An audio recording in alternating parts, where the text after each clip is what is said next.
بسم اللہ الرحمن الرحیم۔ سلمان فارسی کا قول،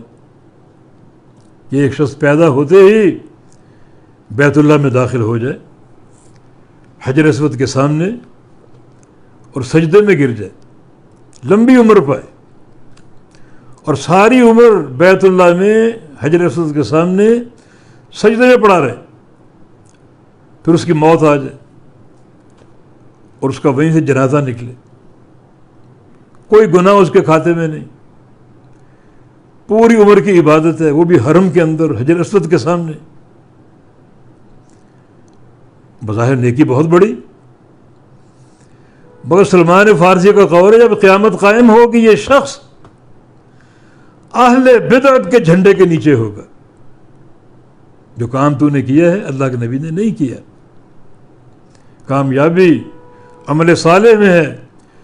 اور عمل صالح وہ عمل ہے جو پیغمبر علیہ السلام کے طریقے اور آپ کی سنت کے مطابق ہے۔ جو کام آپ نے نہیں کیا، چاہے وہ سونے اور چاندی کا ہو، ہیروں جواہرات سے مرصع ہو، وہ کام جوتے کے نوک کے قابل ہے، کوئی اس کی حیثیت نہیں۔